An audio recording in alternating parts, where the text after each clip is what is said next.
Hello to all of my avid MMA fans, MMA watchers, and really anybody tuning in, and welcome to the Chokehold Hour. We're back producing more content. We got a fight night coming up this weekend. Rose Namajunas and Tracy Cortez main event said fight night in what should be a good fight. I don't know if it'll be competitive, but I'm hoping it'll be a good fight. Now, I've already sold you all on why Rose Namajunas is the clear victor in that fight, but I haven't spoke about all of the other fights on the card, and because this is a fight night, there are some relatively unknown fighters on the card. That is just a fact about fight nights that's relatively unavoidable. I mean, on the prelims of any event, there's going to be a couple of guys that maybe you don't know so well, but on a fight night, there's a whole lot of them. So I'm going to go out of my way and pick out 3 of my favorite fights on this card, made up of guys that you may not really know. You might not have heard of them in your time watching the sport, but that's what I'm here for. I'm just going to inform you on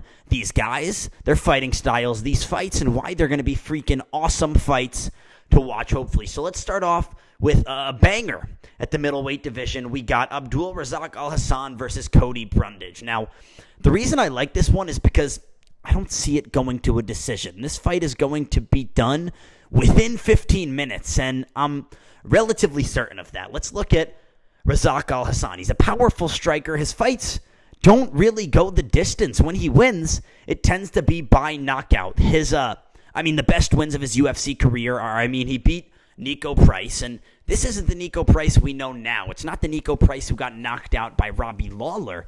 It's the Nico Price years ago who knocked out Randy Brown. We know how good Randy Brown is, guys. He beat Wellington Turman. That's a stud right there. A great grappler and Brazilian Jiu-Jitsu practitioner. Randy Brown is a dog. Nico Price knocked him out in 48 seconds and then proceeded to get dismantled by Abdul. So Abdul's got the power. Speaking of power, Abdul Razak Al-Hassan knocked out a guy who I am actually very fond of. His name's Alessio Di Chirico. Di Chirico, nicknamed El Manza. He is a stud, man. I love watching him fight. I remember this might have been in the early days of my UFC fandom, but he fought Buckley, Yoquan Buckley. And you all know Mr. Buckley. He's a dog, dude. Has one of the greatest knockouts ever. Maybe the greatest knockout ever. And he's coming off of a win over the oldest, youngest-looking fighter in the sport. But, Buckley is a savage, man. Great hands, great striking ability. Di Chirico landed one of the cleanest high kicks I have ever seen, ever, watching this sport on Buckley, and ended up knocking him out, slept him bad. So, yeah, he's a good fighter, and guess what Al-Hassan did to him?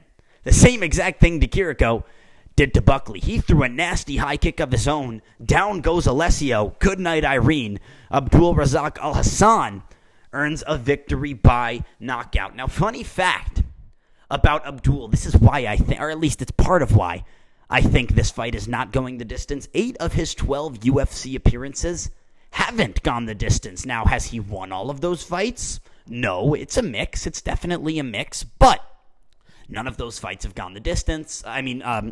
Only 4 of those fights have gone the distance.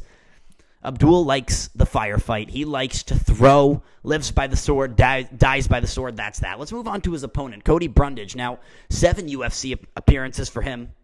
5 of them did not go the distance. Only 2 of them did. So, I'm not going to do math here, but that's 13 fights of 19 that did not go the distance. These guys are finishers, and when they don't get the finish, they usually get finished. That's not a bad thing. Not everyone can compete at the highest level of the sport.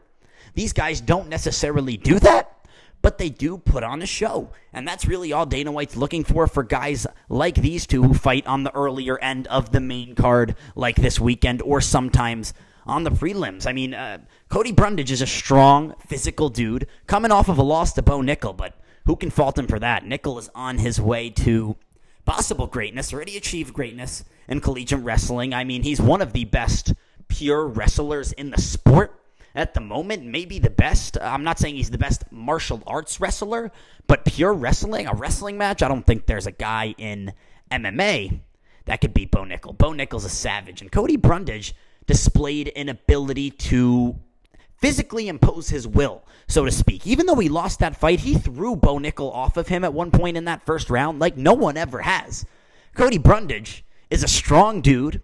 He's a savage. And he is physical. He's willing to stand in the pocket and trade. He has that knockout over Tresean Gore, who was a standout in the Ultimate Fighter Season 29, pulled out of that final due to injury. I mean, he ended up losing to Brian Battle anyways in the UFC, but Gore was a highly touted prospect, and Cody Brundage put him to sleep, and he did it with ease. Cody Brundage is a good fighter, guys. He's not a great fighter, but neither is Abdul Razak Al-Hassan. These guys are finishers. They're power punchers. They are good strikers who are willing to stand in the pocket and trade. That's why I think this fight will either be a firefight or it'll be one of those fights where it's very slow until it's not. But either way, someone is going to sleep. So middleweight division, Abdul Razak Al-Hassan and Cody Brundage. Keep an eye out on those two boys to go to war. Now next, we got a flyweight battle. It's the featured prelim. Charles Johnson, Inner G.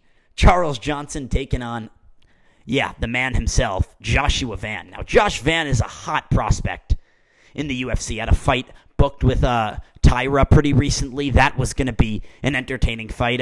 Tyra's a great fighter. Would have been a step up in competition for Josh Van. Would have been a chance for him to prove himself. Either way, I think this is still that for him. Josh Van has super, super crisp combinations. His striking is great.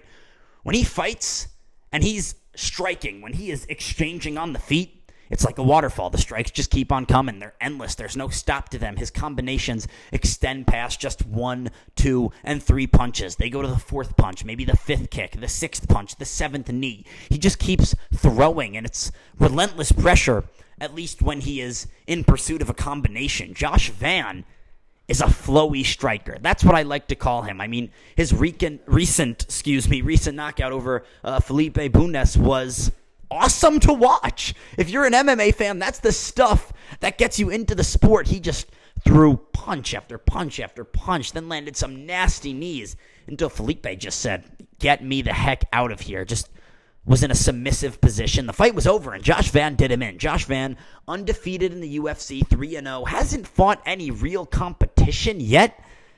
And Charles Johnson is certainly a step up for him. Now, Charles Johnson, I'm not saying he is a stud. He lost to Odi Osbourne. Odi Osbourne, I love the guy. Good fighter, entertaining fighter, but we saw what happened when you throw him in there with the elite of the elite. Manel Kopp, flying knee. Good night, Odi Osbourne. Odi's awesome.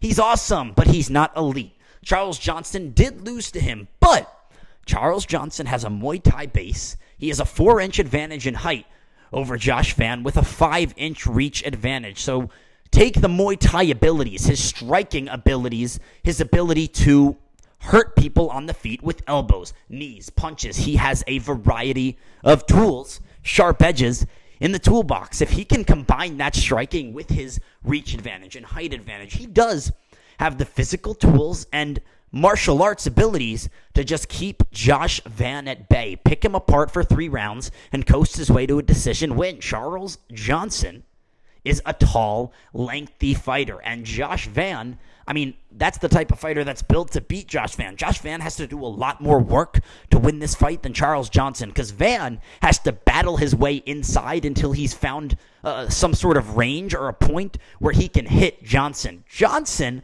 all he's got to do, stay back, maintain the rage, circle away from Van's power side, and just jab, jab, cross, teep kick, keep him at distance. That's all Charles Johnson's got to do to win this fight. So, yeah, Josh Van, I would put money on him to win this fight if I was betting on someone, but he's going to have to work for it. It won't necessarily come easy because he's going to have to fight off a decent bit of strikes to get on the inside and actually be within striking distance of Charles Johnson because, like I said, Charles Johnson is tall. I mean, he's 5'9". At flyweight. That's pretty outlandish. I mean, he's taller than most guys in the division. Now, remember, this guy also fought Mohamed Mukayev in his UFC debut.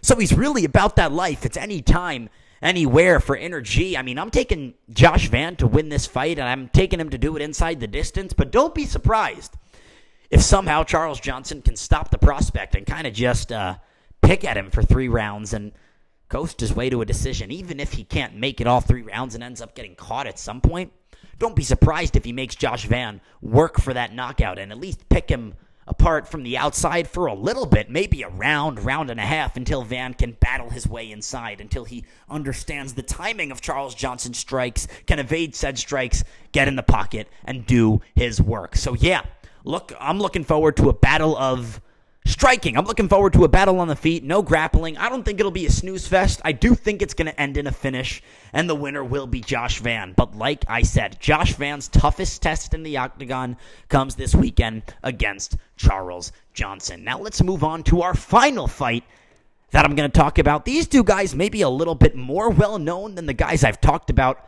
prior to this, especially one of them, the Crimson Chin himself. Drew Dober takes on the fighting nerd, Jean Silva. I say the fighting nerd not as an insult, but if you all don't know, he trains at the gym called Fighting Nerds, and his teammates are he's got Caio Barajo, frickin' stud, Carlos Parates. These are two young guys that are finding real success in the UFC along with Jean Silva. So the whole gym, all of these fighting nerds, they got their little glasses on in the post-fight interview. It's awesome. They're studs, they're prospects, and they are finding success in the organization. Jean Silva is doing the same. I mean, look at his knockout over Charles Jourdain. He became the first man to put Charles Jourdain to sleep in his last fight just about 2 weeks ago. The guy is a stud, and he generates a ridiculous amount of power from the inside. 2-0 in the UFC, both knockouts within the first 2 rounds. And, I mean, man, I talked about it a little bit already in a different video, but Silva's ability to generate power at minimal distance is unbelievable. That uppercut he threw, I mean, his leg was in the air after defending a single leg. He plants his feet, immediately throws a short uppercut from the clinch. Boom. Good night, Charles Jourdain. You just got knocked out for the first time in your UFC career. That's that. Jean Silva just stole the show. And then, of course, he had the typical glasses that all the fighting nerds wear in that post-fight interview with Joe. But, yeah, Jean Silva, freaking dog, man. I mean, he's a prospect to watch out for. Then you look at Drew Dober. Let's look at some of the guys Drew Dober has beat.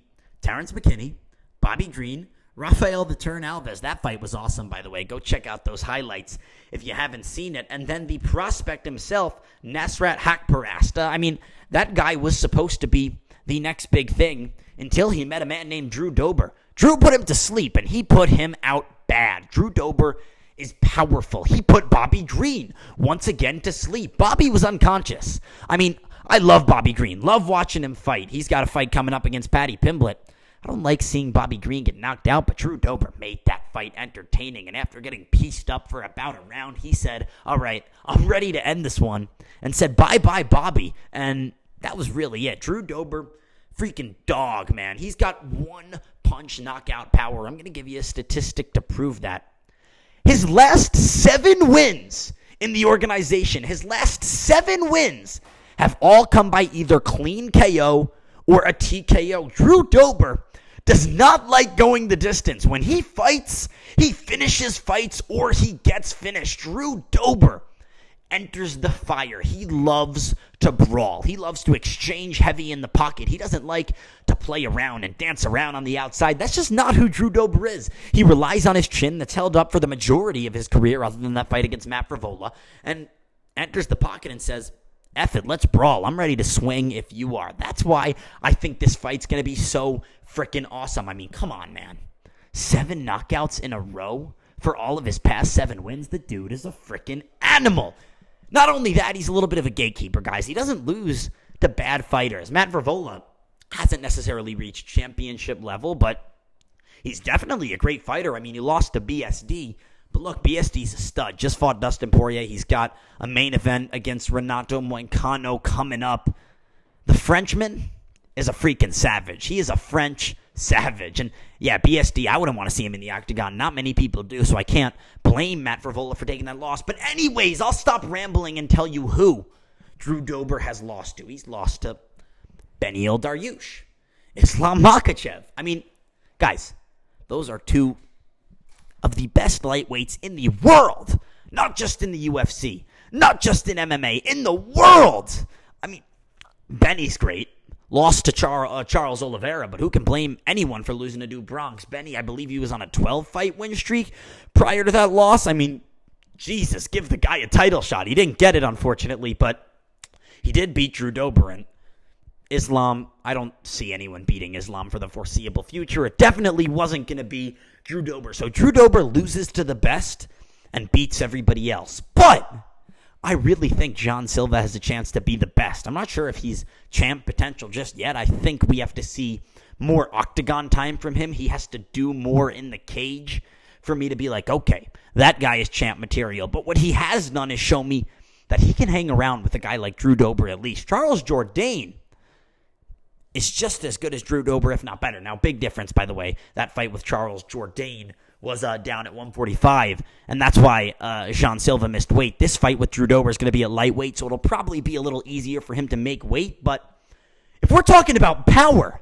in the 145-pound division, you think adding 10 pounds is going to do anything to take that power away? You give him a little muscle, give a little meat on his bones. Jean Silva's power will translate to lightweight even more so than it did at 145. Jean Silva's a freaking stud. He's a power puncher. He generates that power in close. And like I said, Drew Dober likes to fight in the fire. Jean Silva's not the guy to go into a firefight with because he is a damn firefighter. He will put your fire out and put your lights out simultaneously. So, I mean, when I think of Jean Silva, the word knockout comes hand in hand. That's all I've seen him do in the UFC, and that's all I think I'm going to see him do come this weekend. This fight's going to be a banger. Two dudes that are willing to stand in the middle and trade. Only one of them will come out alive. I believe it'll be Jean Silva. Regardless, it's going to be a banger. So that's about 15 minutes of If You Didn't Know, Now You Know. I hope you enjoyed learning a little bit more about some fighters that aren't necessarily big stars. They're not pay-per-view or household names, but they're freaking entertaining. Their skill sets deserve to be valued and highlighted just as any other fighter because, listen, every fighter puts their lives on the line when they step into the octagon, and their stories deserve to be shared. I mean, these guys are talented martial artists, and I think that'll shine through come this Saturday. So, yeah, if you didn't know, now you know, courtesy of the Chokehold Hour.